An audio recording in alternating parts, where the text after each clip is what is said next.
Allô Facebook Live, bon mardi soir.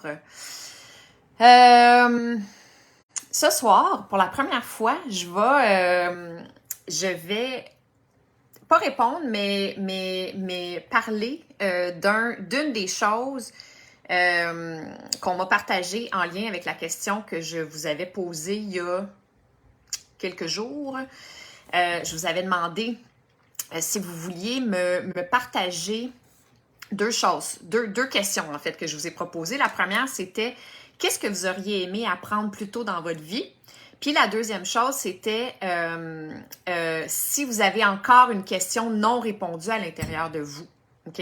Genre, pourquoi je suis pas capable de pardonner? Comment ça que je fais de l'anxiété? Comment ça je dors mal? Comment ça que j'ai de la difficulté avec mes relations amoureuses? Tout ça. Je vous invitais à poser la question. Je vous invitais à soit me poser une question dans les commentaires ou bien à me partager une chose que vous avez appris trop tard selon vous dans votre vie. Je vous disais de le partager soit dans les commentaires ici ou bien dans les messages privés, par Messenger en message privé. J'ai reçu quelques retours par rapport à ça. Puis bon, mais premièrement, merci beaucoup à tout le monde qui ont bien voulu répondre. Il n'est pas trop tard. En passant, si jamais vous ne l'avez pas fait puis vous avez envie de le faire, parce que en fait, j'essaie de nourrir mes futurs lives déjà. Je voulais faire un live sur les deux sujets séparément. Tu sais, je voulais vraiment parler, mettons, de quelque chose qu'on a, tu sais, c'est les choses qu'on a appris trop tard, on aurait aimé apprendre plus tôt dans notre vie, puis qui aurait facilité notre parcours dans notre vie d'adulte. Mais les retours sont tellement disparates, c'est tellement différent que j'y arriverai pas à faire seulement un live, en fait, avec tous ces différents sujets, toutes ces différentes avenues. Donc, j'ai décidé que j'allais prendre un live pour différents sujets. Alors, c'est ce soir que ça commence. Là, je vais vous lire. Il y a quelqu'un qui m'a envoyé vraiment, qui a été super généreuse, elle m'a envoyé plusieurs choses en DM. Et une des choses qu'elle m'a partagées en répondant à la question « Qu'est-ce qu'elle a appris trop tard dans sa vie? » Ben, trop tard. Vaut mieux tard que jamais, mais une chose qu'elle a appris tard dans sa vie, qu'elle aurait bénéficié de comprendre plus tôt, mettons. Fait qu'elle dit « Je n'ai pas à être aimée de tout le monde et tout le monde n'a pas non plus à m'aimer. » Plus tu donnes, entre parenthèses, sûrement aux mauvaises personnes, plus les gens abusent de ta gentillesse et te manquent de respect. Entre parenthèses, sans en être conscient, mais ils tirent la couverte de leur bord très fort car ils savent que tu as un grand cœur. OK? Fait que c'est de ça que je vais parler ce soir. Je vais revenir sur ce partage-là. Alors, la personne va se reconnaître. Déjà, merci de m'avoir partagé ça. Puis, c'est quelque chose duquel j'ai souffert moi-même. En fait, c'est la raison pour laquelle c'est la première chose que j'ai sélectionnée dans tout ce qu'on va partager parce que ça m'inspire beaucoup. C'est une situation auquel j'ai goûté beaucoup trop, pendant beaucoup trop longtemps. Ça m'a pris... En fait, c'est pas compliqué. Il a fallu que j'apprenne à m'aimer pour casser ça, pour arrêter d'être comme ça. Parce que tout part de là, mais je vais y revenir à la fin. Mais là, je vais commencer par décortiquer ce phénomène-là, en fait, que je trouve vraiment super intéressant. Fait en fait, ce qui se passe, c'est que, puis là, je vous le dis, OK, en début de live, je vous le dis dès maintenant, je ne suis pas psychologue, je ne suis pas thérapeute, je n'ai pas de certification en psychologie ou quelque chose comme ça, pas du tout. Ce que je vous partage, c'est le fruit de mes expériences, ce que j'ai appris moi dans mon travail en croissance personnelle, puis aussi des outils dans mes études, parce que la santé intégrative inclut la psychologie. Ceci étant dit, comme je le répète, on n'est pas des psychologues, on n'est pas des thérapeutes non plus. On est des coachs certifiés en santé intégrative. C'est global, ça touche à plein de choses. Donc, on n'est pas des spécialistes en une chose. Fait que je vous le dis déjà, OK? Moi, je le répète, ce que je vous dis, ce que je vous partage dans le cadre de mes partages, de mes lives, entre autres, c'est vraiment le fruit de mes expériences et de ma formation en santé intégrative. Alors,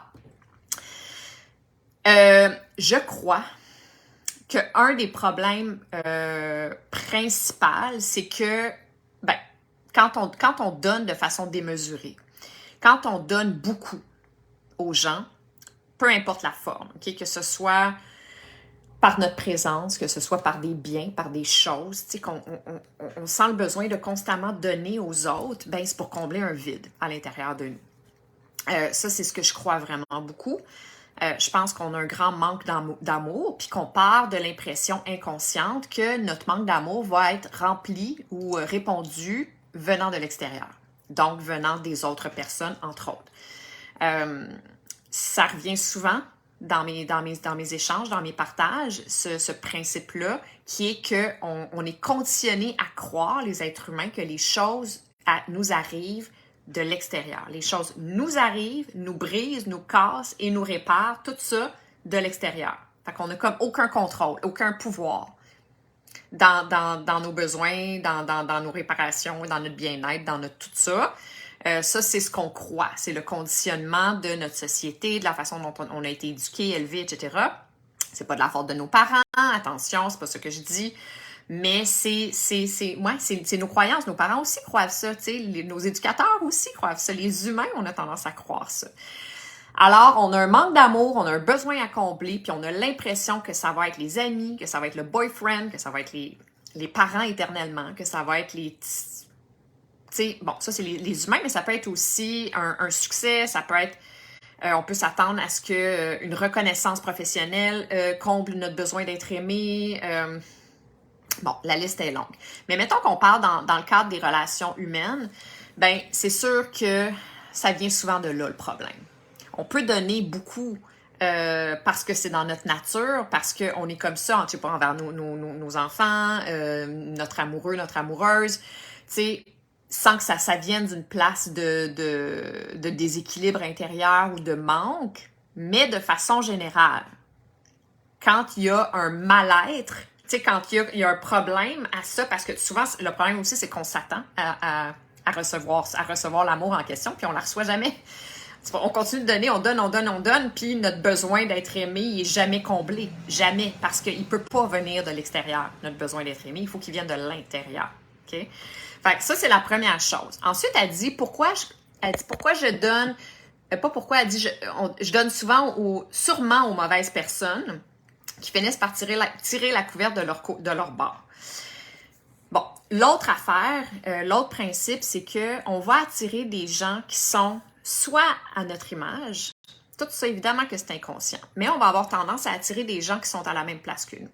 Donc, si t'es dans une place de manque dans ta vie, si t'es déconnecté avec ce que t'habites, avec ta vérité, avec où t'en es dans ta vie, dans ton cœur, dans ta tête, dans tout ça, ben, il y a des grandes chances que tu attires des gens qui sont à la même place que toi.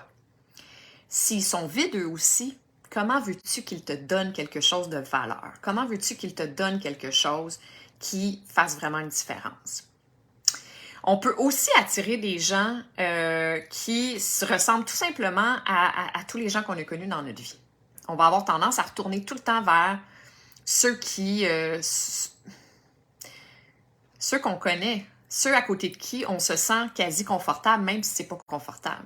Tu sais, il y a tellement le classique des femmes qui se ramassent toujours, mettons, avec un pervers narcissique ou bien un homme violent, une femme violente. Je veux pas généraliser les sexes, là. Évidemment qu'il y a aussi des hommes qui sont victimes de situations non équitables, déséquilibrées, violentes, bon, tatata. Mais donc, c'est ça. On a tendance à toujours retourner vers ce qu'on connaît. Finalement, même si c'est malsain, même si ça nous rend pas service, même si ça nous fait du mal, ça, c'est tant et aussi longtemps qu'on n'a pas fait le travail qu'on a besoin de faire à l'intérieur de nous. Fait que ça, c'est la première chose. La deuxième chose, puis, ben, quand on est vide, on peut aussi attirer des gens qui, quand on donne beaucoup, c'est-à-dire, on va aussi attirer des gens qui sont opportunistes. Ça se peut. Bon, elle est généreuse, elle a pas beaucoup de respect envers elle, fait qu'on peut la traiter comme on veut. Ça, c'est l'autre chose. On est le mode d'emploi de la façon dont on veut que les autres nous traitent. Fait que les gens, ils vont nous traiter comme on se traite. Ils vont regarder, elle est comme ça, elle a fait ça, ben, on va faire la même affaire. Puis là, si toi, tu te dis, ben oui, mais il y a juste moi qui a le droit de me dire que je suis conne, puis que je suis mauvaise, puis que je suis niaiseuse, puis tout ça. Ouais, mais c'est pas de même, ça marche. Ça devrait. Tu devrais être la seule à avoir le droit de te parler mal, mais ça marche malheureusement pas comme ça. C'est pas que les gens vont nécessairement mal te parler, mais ils vont avoir de la misère à avoir du respect pour toi si toi, t'en as pas pour toi, en fait. C'est ça l'affaire. Puis oui, on va attirer des opportunistes. Des gens qui sont pas nécessairement consciemment, mais en tout cas mal intentionnés. Ils vont aller chercher puis ils donneront pas en retour. Il y a le phénomène, il y a le principe, il y a le fait qu'ils sont vides, mais il y a aussi que ça existe des gens qui sont mal intentionnés, malheureusement. Puis, l'autre affaire, c'est que les gens, ils sentent quand on donne une place de manque, tu sais. Ils savent, ou en tout cas, ils sentent encore inconsciemment. C'est pas raisonné, c'est pas compris concrètement dans leur tête, mais il y a comme... C'est tout au niveau de l'énergie, ils sentent qu'on s'attend à quelque chose en retour. Puis ça, c'est de la pression. C'est une situation extrêmement inconfortable pour les autres. C'est vraiment une recette à échec relationnel que de s'attendre à ce que les gens nous donnent une certaine chose, soit d'une certaine façon avec nous, tu sais. Erreur fatale. J'ai fait ça beaucoup trop longtemps dans ma vie. M'attendre à ce que les gens soient comme moi je voulais être. Ce que je m'attendais de moi, je voulais que les autres soient comme ça avec moi. Tant et aussi longtemps que je le suis pas, les gens peuvent pas l'être avec moi. Puis, ben, c'est ça. Il y a aussi, comme je disais tantôt, le principe qui est celui qu'on attire des gens comme on est. Donc, si on est dans une place de manque, ben, il y a des grandes chances qu'on attire des gens qui n'ont pas grand-chose à donner non plus en retour. Alors, mais là, c'est ça, tu sais, je veux parler de ça, le fait que on s'attend à quelque chose. Fait qu'on va donner. Je vais vous donner un exemple, OK? Moi, j'ai beaucoup dans ma vie reçu à souper. C'est la chose que j'étais capable de donner, même quand j'avais rien, parce que ben, cuisiner, c'est un talent chez moi. C'est quelque chose que j'aime faire, puis que je fais avec amour. Puis c'est ma forme de... C'est la façon dont je disais aux autres que je les aimais, OK? Ça, c'est ce que je me suis dit toute ma vie. Mais la réalité, c'est que j'avais besoin de leur amour. C'est pas que je les aimais pas, mais j'avais plus besoin de leur amour que de les aimer. C'est un aveu très vulnérable que je vous fais. Très transparent, mais très vrai. Fait que donc, mon exemple est le suivant. J'ai donné beaucoup dans ma vie et en donnant, en recevant des gens à souper, genre à toutes les fins de semaine, ça me coûtait vraiment beaucoup d'argent, beaucoup de temps. J'investissais des journées là-dedans. Puis les gens in and out, hey, mon Dieu, c'est le fun, on t'invite à souper, 3 services, il y a de l'alcool en plus, wouhou, on mange puis on s'en va, on est repu. Youhou, c'est génial, tout ça gratis. Puis moi, ben, je finissais ça non seulement avec une montagne de vaisselle dans ma cuisine, plus beaucoup d'argent dans mon compte de banque, puis un mal de tête, un gros hangover le lendemain où je me sens encore plus toute seule, encore plus vide, puis encore plus utilisée. Fait que ça, je me suis sentie beaucoup comme ça. Puis en plus, par-dessus le marché, je m'attendais à ce qu'on me dise « Wow, Émilie, t'es extraordinaire! Mon Dieu, merci, c'est tellement généreux de ta part! Oh mon Dieu, c'est bon ce que t'as fait! Ah, puis après ça, qu'on m'invite à souper ou qu'on me renvoie ça, qu'on m'appelle, qu'on me démontre qu'on veut ma présence dans leur vie, etc., etc. Puis c'est pas que ça arrivait pas, mais ça arrivait pas, ça correspondait pas au scénario exact que je me faisais dans ma tête. On se fait des scénarios, on s'attend à quelque chose, à une façon, quelque chose de vraiment précis. On pense, ben oui, mais moi, j'ai fait ça, fait que je devrais recevoir ça en retour. Oui, mais moi, je ferais ça. Moi, si on me reçoit à souper, c'est sûr et certain que je reçois à souper, genre la semaine, peu importe, la semaine d'après ou 6 mois après, mais, tu sais, alors si l'autre le fait pas, ben ça veut dire qu'il y a aucun respect pour moi, puis... et donc, déception, tristesse, souffrance, tout ça déboule.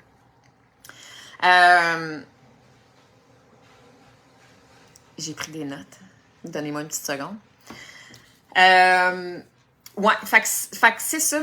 Puis tu sais, je veux vraiment highlighter le fait que les autres, ils vont vraiment nous donner ce que nous, on se donne à nous-mêmes. C'est-à-dire, si moi, j'ai pas beaucoup de respect envers moi-même, que je ne m'aime pas beaucoup, ben ils vont essayer. J'en ai croisé des dizaines et des dizaines de bonnes personnes. Il y a plein de personnes bien intentionnées qui ont fait partie de ma vie, mais c'était très difficile pour eux d'être à la hauteur de mes attentes, qui étaient jamais assez. C'était jamais parce que le besoin initial devait partir de moi. Puis je devais donner d'une place d'abondance, pas d'une place de manque. Quand tu donnes d'une place de manque, oui, ça peut être apprécié, puis oui, ça peut être reçu d'une personne qui est bien intentionnée, puis qui apprécie réellement ce que tu lui offres. Mais il reste que c'est très difficile pour cette personne-là de te redonner exactement ce que tu t'attends à recevoir en retour, tu sais. Fait que ça crée beaucoup de souffrance. Il y a quelque chose que j'ai compris, moi, tu vois, je vais en profiter pour partager quelque chose que moi, j'ai compris vraiment trop tard dans ma vie, qui est quelque chose de vraiment très solide, je vous avertis. J'ai compris que les hypersensibles, je suis une hypersensible, si jamais vous avez jamais écouté mes lives sur le sujet de l'hypersensibilité, j'en ai fait 3 ou 4, je pense, jusqu'à présent, fait que vous avez juste à retourner en arrière. Sérieusement, c'est super intéressant si vous croyez être un hypersensible, une hypersensible, ou si vous croyez avoir un hypersensible ou une hypersensible dans votre vie, c'est vraiment super utile comme information. Une des choses que j'ai compris en tant qu'hypersensible, c'est que le 100% des autres équivaut à notre 50% à nous. Puis là, ça veut pas dire que les autres sont paresseux puis que nous, on l'est pas. Ça veut dire que nous, on est malade dans la tête. Non.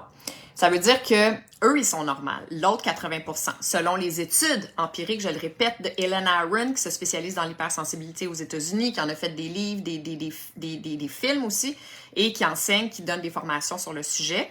Elle a dit, et pas juste elle, il y en a plein d'autres aux États-Unis, des spécialistes psychiatres comme elle, qui disent la même chose, qu'il y a à peu près une personne sur 5, donc 20% de la société qui serait des hypersensibles. Donc, il y a l'autre 80%, ce qu'on appelle le 50% là, de leurs efforts, de ce qu'ils font, de ce qu'ils donnent, etc., là, c'est normal. Ils se ménagent, ils sont sains, ils sont équilibrés. Nous, on va trop loin. OK? Moi, c'était, je vais dire, dans les amitiés puis au travail. Ça, c'est quelque chose que j'ai fait jusqu'à pas si longtemps que ça. Et encore, il faut que je me gère, puis probablement qu'il va falloir que je me dompte ou que je me gère toute ma vie pour ne pas retomber là-dedans. Pas parce que il y a encore un manque d'amour à l'intérieur de moi, mais parce que mon réflexe, c'est d'être très, très, très exigeante envers moi-même. De vouloir toujours comme en donner plus, en donner plus, en donner plus, en donner plus. Fait que donc, ce qui se passe dans cette situation-là, c'est que si moi, j'étais isolée puis que j'étais la seule à donner mon 100%, qui équivaut à 200 pour l'autre 80%, ben c'est pas grave parce que ça serait pas comparé à personne. Mais dans mes amitiés, puis au travail, mettons, OK, j'avais des employés, puis avant que je comprenne ça, que eux, c'était leur best, là, ce qu'ils me donnaient, c'était leur meilleur, puis c'était super comme ça. C'est juste que moi, dans ma tête, je le recevais comme de la paresse, comme du manque de rigueur, comme du manque de professionnalisme. Fait que qu'est-ce que ça fait quand t'es un leader dans ton domaine, quand t'es la personne qui a des employés sous ta charge, c'est que t'es déçu, t'es fâché, t'es insatisfaite, puis tu penses que les autres, ils manquent de respect envers ton département, ton travail, tes demandes, tes attentes, et qui se traînent la patte plutôt parce qu'ils sont paresseux. C'est effrayant comme situation. Parce que, bon, là, tu es toujours en train de réprimander l'autre, puis là, l'autre perd de la confiance en lui, en elle, et donc donne de moins en moins. Tu ne réalises même pas ça non plus, que quand tu es trop dans les reproches ou dans les « ben non, mais c'est plus comme ça, ben non, c'est comme ça, ben non, c'est comme ça », mais l'autre, il va perdre la confiance en lui, puis là, il va être encore moins bon qu'il était. Dans les amitiés, c'est la même chose.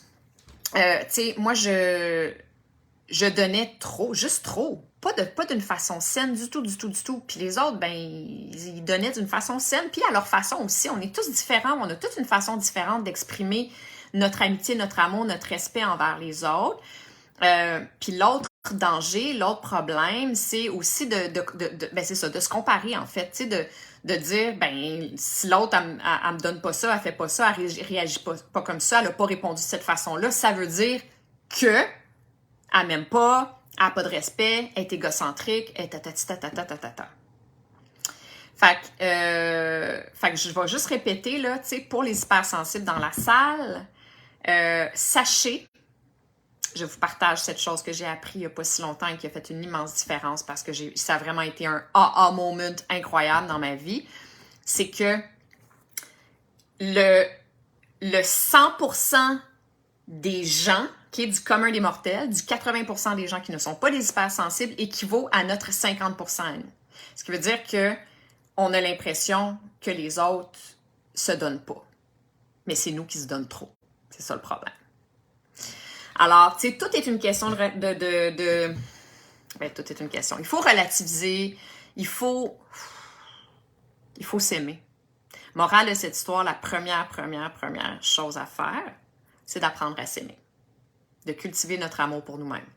Parce qu'après ça, va venir le respect, la liberté, parce qu'on n'aura plus besoin de rien pour combler. Ça va être comblé par nous-mêmes. On n'aura plus besoin de l'extérieur, on n'aura plus besoin des relations, on n'aura plus besoin des affaires, du succès, de la performance, de machin, pour combler ce besoin-là, parce qu'on le comble par nous-mêmes. Il faut continuer à travailler là-dessus toute notre vie, ceci étant dit. C'est pas un piton sur lequel on pèse, puis là, ben ça y est, on est en business pour les 40 prochaines années. Non. Il faut continuer. C'est comme de s'alimenter. C'est comme mettre de la bonne nourriture dans notre corps. C'est comme de bien nourrir nos fonctions cognitives. C'est comme de bouger nos muscles. C'est tout ça, là. Ça fait partie de ça. Mais bref, cultiver l'amour pour nous-mêmes, c'est ça qui va être le premier pas vers notre liberté ultime, puis vers des relations qui sont plus équitables, plus saines, plus positives, plus en puissantes, plus toutes. Puis l'autre affaire, ben, c'est d'arrêter d'avoir des attentes envers les autres. Mais ça vient, c'est pour ça que je dis commençons avec l'amour propre, parce que d'habitude, si on s'aime, on ne devrait plus avoir d'attentes. Premièrement, ça fait qu'on se met à avoir du respect envers nous-mêmes. Puis quand on a réellement du respect envers nous-mêmes, ben je vais pas m'imposer de travailler 20 heures par jour, puis de donner, puis de finir la journée complètement cassée, épuisée. Non, voyons donc, ma santé est super importante, ma santé physique, ma santé mentale. J'ai bien trop de respect pour moi, puis j'ai pas besoin de me prouver à moi-même ni à personne d'autre. Non, fait quand c'est fini, ben c'est fini, je mets la clé dans la porte, puis on recommencera demain, puis c'est tout. Fait que donc, ben ça fait que, ouais, ça vient avec, ben, on n'a plus d'attente. Ça se peut, là, que ça revienne, tu sais. Ça se peut qu'à un moment donné, moi, ça m'arrive encore d'avoir ce réflexe-là de m'attendre à... En fait, ce qui arrive aujourd'hui, c'est que je vais être comme... c'est la déception qui va m'éveiller, en fait, qui va faire comme... Ah, ouais, OK, je suis déçue, j'ai comme un petit... Je sais pas, une petite crotte sur le cœur, il y a comme un petit quelque chose par rapport à quelqu'un. Là, je vais faire, voyons, qu'est-ce qui se passe? Là, je vais faire, ah, OK. Inconsciemment, je pensais qu'elle allait faire ça. C'est pas ma tête qui a dit, je veux qu'elle soit comme ça. Non, c'est vraiment, tout ça, c'est du inconscient, c'est du latent. Mais c'est une vieille programmation à l'intérieur de moi qui fait que je prête des intentions. Je m'attends à ce que les gens soient d'une certaine façon. Beaucoup moins qu'avant. À mon grand bonheur, parce que c'est la liberté absolue de juste prendre les gens tels qu'ils sont, d'apprendre à les aimer exactement tels qu'ils sont, avec leur façon de s'exprimer, avec leur façon d'aimer, avec leur façon de donner. Tu sais, la même quantité d'amour donnée d'une personne puis donnée de l'autre peut prendre deux formes complètement différentes, même si c'est exactement la même quantité d'amour. Moi, je le donne d'une façon, je sais pas, je donne un beigne, puis je trouve que c'est vraiment gros un beigne, ça veut vraiment dire beaucoup, beaucoup d'amour. Puis l'autre, elle me donne une carotte. Là, je fais, que j'aime pas les carottes. Pourquoi tu me donnes une carotte? Ça, c'est pas de l'amour, ça. Mais pour l'autre, c'est le contraire. Elle aime tellement les carottes. C'est vraiment un exemple académique. cherchais le bon mot. Mais je suis certaine que vous comprenez. Alors voilà, c'est ça que je voulais dire. C'est ça. La réflexion que j'ai en lien avec le partage de cette personne-là, que je remercie une deuxième fois d'avoir pris le temps de m'écrire pour alimenter mes lives. J'espère que... je sais pas, j'espère que ça te donne peut-être des pistes de réflexion un petit peu plus sur ça. Puis voilà. Puis sinon, ben pour les autres, je vous relance la chose. Si jamais vous avez envie de me partager, je le répète, soit quelque chose que vous avez appris trop tard dans votre vie, ou bien une question que vous avez encore à l'intérieur de vous, je vais tenter du mieux que je peux d'y répondre à la hauteur de mes connaissances, de mon expérience. Et voilà. Alors, merci d'avoir été là. Je vous embrasse et à demain. Bye!